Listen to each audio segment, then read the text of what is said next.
Hi bro. Hi అన్న. ఇప్పుడు చిరంజీవి గారు చేసినటువంటి కామెంట్స్ ఏదైతే ఉన్నాయో సోషల్ మీడియాలో అయితే ట్రోల్ చేస్తున్నారు కదా, సో దీని మీద మీ ఒపీనియన్ ఏంటి? ఒకటేనా అన్న, ట్రోల్ చేయడం అనేది అది చాలా చిన్న చిన్న విషయాలను కూడా మెగా ఫ్యామిలీని చాలా మంది టార్గెట్ చేసి మెగాస్టార్ స్థాయిని కించపరిచేలా వ్యవహరిస్తున్నారు. చాలా తప్పన్న.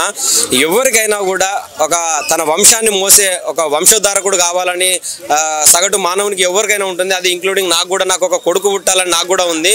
ఎవరికైనా తన వంశాన్ని ఎవరైనా కూడా తన వంశోద్ధారకుడు మోస్తే చూసి ఆనందించాలని ఎవరికైనా ఉంటుంది. సో అదే సందర్భంగా అతను చెప్పడం జరిగింది. ఆల్రెడీ ఒక అమ్మాయి ఉంది కాబట్టి ఇంకొక అబ్బాయి వస్తే మాకు చాలా హ్యాపీగా ఉంటుంది అని చెప్పడం జరిగింది. అక్కడ ఎవరిని కించపరచలేదు, ఎవరి గురించి వ్యక్తిగతంగా మాట్లాడలేదు. సో ఇంకొక కామెంట్ చేశారు చిరంజీవి గారు, రాజకీయంగా నేను రాజకీయాలకు ఫుల్ స్టాప్ పెడుతున్నాను, నేను రాజకీయంగా ఇక నడవదలుచుకోలేదని చెప్పాడు. సో మాకు చాలా ఆనందంగా ఉంది. ఎందుకంటే రాజకీయం అనేది చాలా బురద, అది చాలా వరకు అందరికి తెలిసిందే.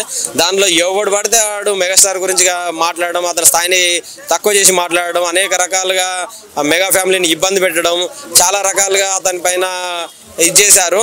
సో అలాంటివి అనేది ఇప్పుడు కామెంట్స్ అనేది వాళ్ళకి చేయనీకి కూడా ఉండదు. అతను మంచిగా సినిమా ఇండస్ట్రీ కలిసి పనిచేస్తా అన్నాడు. అతనికి కావాల్సిన పెద్ద పెద్దలతోటి కలిసి వాళ్ళందరినీ తీసుకొస్తా, ఈ ఇండస్ట్రీ కావాల్సిన మౌలిక సదుపాయాలు తేవడంలో తను కృషి చేస్తా అంటున్నాడు. ఇంకొక విషయం ఏంటంటే, ఇండస్ట్రీలో మెగాస్టార్ అన్నట్టేనే ఒక మంచి ఇది ఉంది కాబట్టి దాన్ని చెడగొట్టే ప్రయత్నం చాలా మంది చేస్తున్నారు. సో అందులో భాగంగానే ఇలాంటి రూమర్స్ అనేవి క్రియేట్ అవుతున్నాయని మేము అనుకుంటున్నాము. అంటే ఇప్పుడు రీసెంట్ గా రామ్ చరణ్ ఎవరైతే ఉన్నారో, రామ్ చరణ్ ఉన్నారు కదా, సో రామ్ చరణ్ అల్లు అర్జున్ ని అన్ఫాలో చేశారు అనేది అయితే ఒక న్యూస్ అయితే బయటకు వచ్చింది. సో దీని వెనక కారణం ఏమయ్యండి? అన్ఫాలో అనేది ఏం లేదన్న. ఎందుకంటే మొన్న చూసినట్టయితే అల్లు అర్జున్ ఇంటి దగ్గర గొడవ జరిగిన తర్వాత మెగా ఫ్యామిలీ నుండి అందరు ఎలా వెళ్ళారో మనందరం కూడా గమనించాము.